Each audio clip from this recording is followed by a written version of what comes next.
Hey everybody, welcome back to One Mic, and today I'm here to talk about Season 2, Episode 5 of Apple TV's Severance, entitled Trojan's Horse. An interesting title, right? I mean, today, the term generally refers to a malicious computer program that tricks users into running it and installing a virus, but it's based on a story from Greek mythology in which the Greeks smuggled themselves into Troy inside a giant hollowed-out horse that's presented to the Trojans as a gift. But in each instance, the phrase is Trojan horse, no apostrophe S. And the apostrophe S, it changes the meaning. Like if you have that, it indicates possessive. It says like the horse belongs to the Trojans. But that wasn't the case. Like the horse was used by the Greeks to get into Troy. So why the change?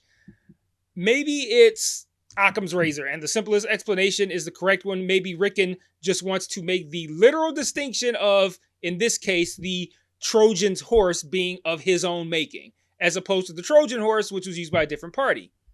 But if it's that simple, like, why name the episode after something that insignificant? So let me know what you make of the title in the comments, but, like, maybe it's Occam's razor again, and the creators just do stuff like that just to fuck with us because they know that we're going to overanalyze everything. Or maybe the actual Trojan horse that the episode is named after isn't affiliated with that line at all, but maybe it refers to Mark or refers to Helly, and they just spelled it that way to tie it in with the Rickon comment. But hey, that's the beauty of this show, right?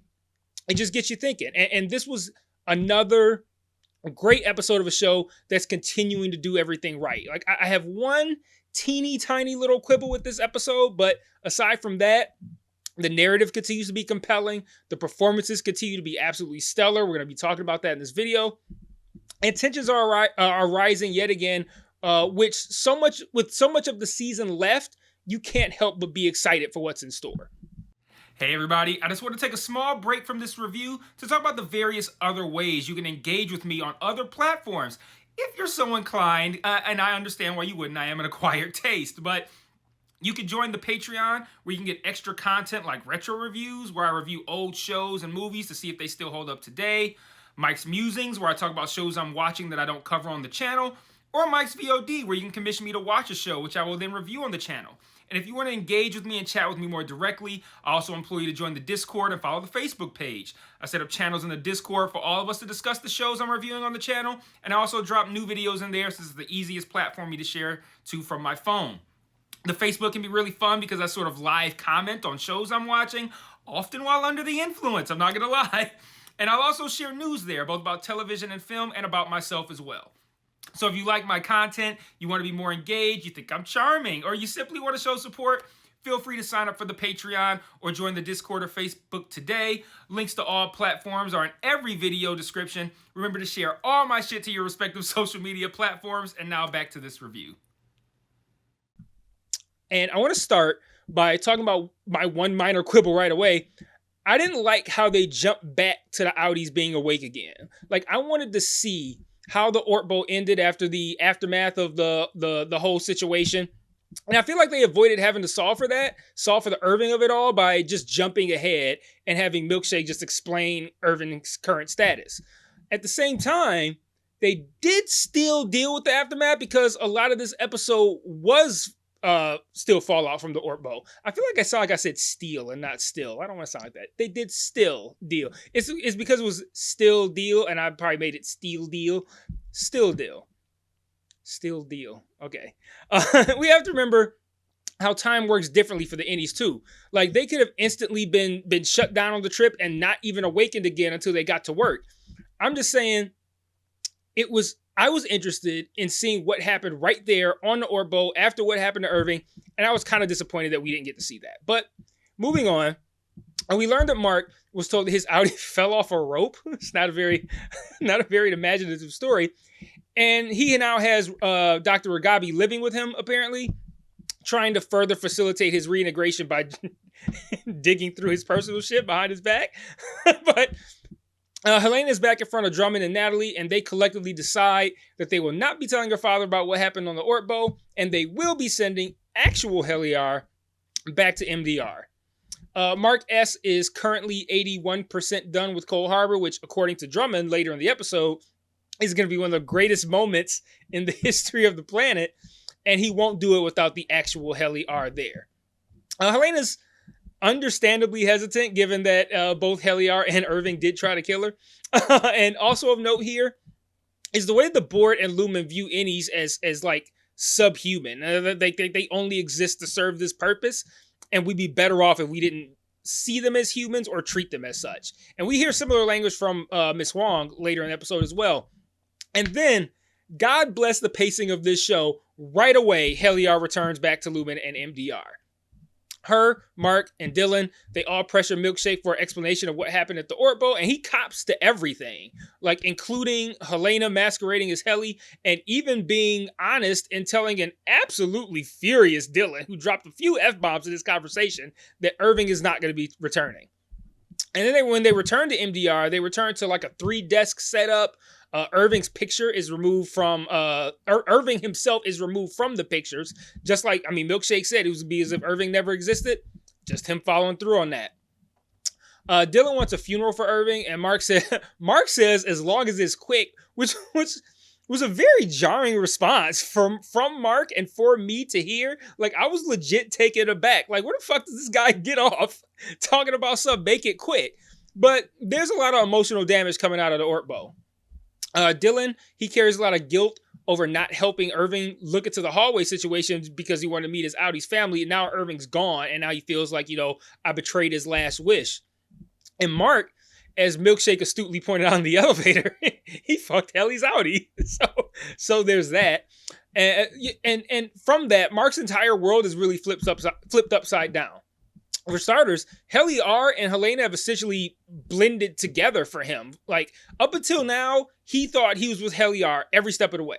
Now, he learns that it's been Helena ever since the overtime contingency, so he has now every reason to question at what point Heliar actually became Helena. Because, you tell me it's after the overtime contingency, but how do I know that it wasn't 2 months prior? How do I know it wasn't from the moment Heliar was sent down here? She's been spying. He doesn't know that. And then on top of that, he had sex with Helena Egan while she was pretending to be Helly. And like, I'm not even trying to be on some extra fucking Me Too shit, but like in the world of Severance, like that's basically rape, right? Like, yeah, it's the same body, but he thought it was one person and it was someone else pretending to be that person. Like, that's pretty touchy stuff if you ask me. And now he's treating Heliar like shit for something she had no hand in and is probably going to be really upset to hear happen. But like I said, Dylan wants a funeral. Miss Wong rudely discourages this funeral in a private conversation with Milkshake that I alluded to earlier. And I thought that was an interesting scene too. Like, Miss Wong says she has a question, and then she's like, they shouldn't be allowed to have the funeral because it makes them feel like people. And Milkshake's like, first of all, that's not a question. And second of all, it's an unsolicited opinion. And I think they have a little bit more conversation first. And then she's like, ain't your performance review today, fuckboy? That's a question.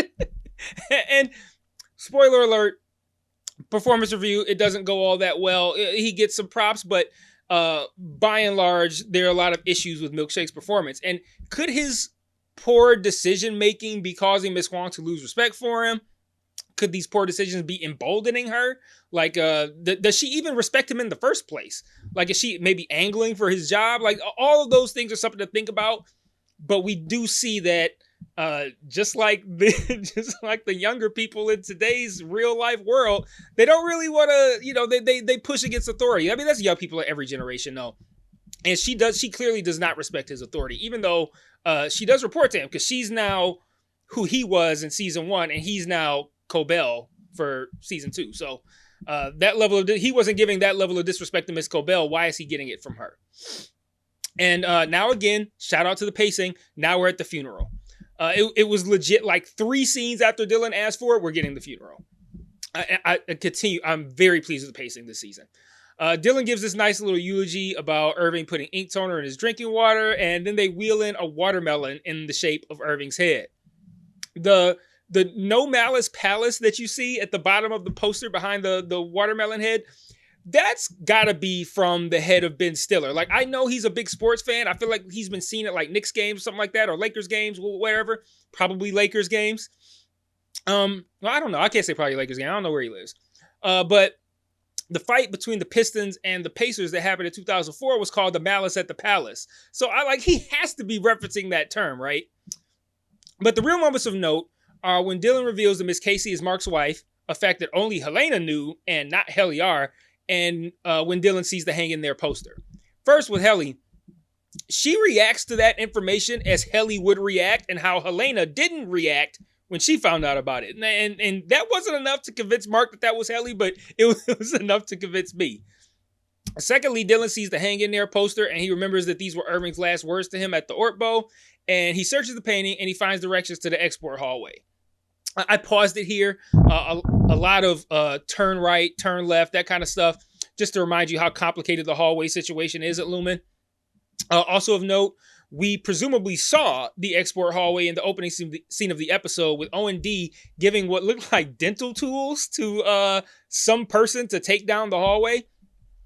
I still don't even have a guess for where this hallway thing is going. But what I will say is that I'm happy to see right now through 5 episodes, it is a moving subplot. Like, we are continuing to press forward with the hallway subplot. Whereas in season 1, they weren't really doing that. It was just like, okay, we see Irving doing these paintings. What does it mean? Who knows? We're not going to get anywhere.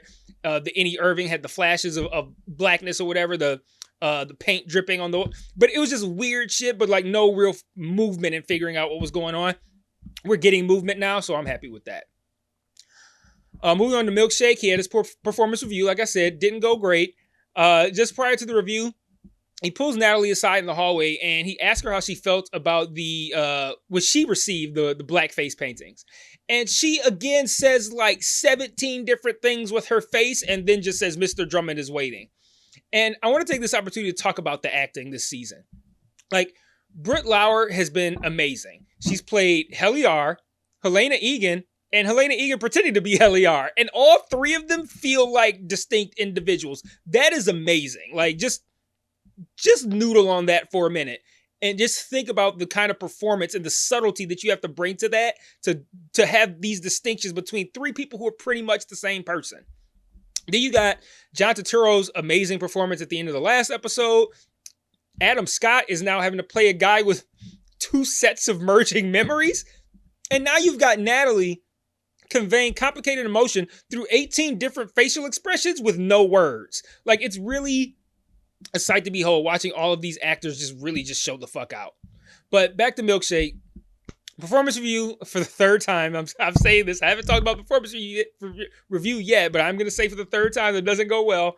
But he says that he's tightening the leash on the innies, resulting in the elevator scene that I mentioned earlier, where he confronts Mark. The episode then ends with a couple of interesting moments. We see Irving's Audi again on the payphone. Who's he talking to? Why does he need to use a payphone? Like, what year is this? Like, the cars are like they're from the 80s. Even right now in this scene, before I even get to the confrontation, before I get to this, what happens in this scene, did you guys notice Bert had to roll his window down the old way? Like, what year is this? Anyway, he tells the person on the other end that he was fired and that Lumen must know what his innie was up to. How does he know what his innie was up to? But anyway, Bert's watching him again. And this time Irving sees him and confronts him, asking who he is, why he's watching him. And then we are then treated to someone who felt far more like Christopher Walken than like Bert.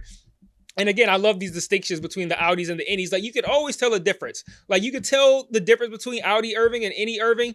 But like with Christopher Walken, it was just like, he was like, yeah, you can just be Christopher Walken now. But he explains that he was fired for like a romantic tryst. I think entanglement. I don't know what word he used. And then Irving showed up at his door. So now he's like, okay, well, who's this guy, right? And they pieced together that their innies must have had a thing, which we know that's true. And we learned that Bert's husband is named Fields. And then Bert invites Irving over for ham dinner and probably an orgy. But here's another thought I had that I wanted to bring to the proverbial group. Lumen often lies to both the innies and the Audis regarding what's going on with the other one. Like, just a real quick example from this episode. They lied to Audi Mark about what happened with his innie on the Ortbo. He fell from the rope and he got wet. Like, even stuff like, well, I can't say that's inconsequential because the truth's a pretty big deal. But but they lied to him about that. So I found it interesting that they told Bert the truth about what happened with him. And like, I don't know if that's an intentional play by Lumen or just the way that the episode was written in order to better facilitate this meeting. But I don't know. The thought occurred to me and I want to put it out there. So Closing out the episode, Mark's back home with Dr. Ragabi. He's been coughing all episode and has been expressing frustration with the reintegration process, saying that he hasn't remembered anything new. Right as he uses a turn of phrase that is any use early in the episode, the she's not dead, just not here line. And then he starts to hear Miss Casey's voice as he leaves Dr. Ragabi in the basement. And it's like her doing like those wellness sessions where she tells you like, your Audi likes this, your Audi does that. And then he begins to see and tour the severed floor, ending with him running into Miss Casey and closing the episode with him coming out of that moment in the severed hallway into a shot of Mark coming out of the hallucination with like tears in his eyes. Incredible shot, incredible work, incredible close to the episode. It shows like a snowball rolling downhill. It's just getting faster and bigger and better. And yeah, aside from the goat scene in episode 3, this season has been near flawless, and we're only halfway through. Like I don't think I could state enough how much cause we have to be excited for the second half of this season. But I truly believe the second half is going to be incredible. So let me know what you thought in the comments, and until next week, peace.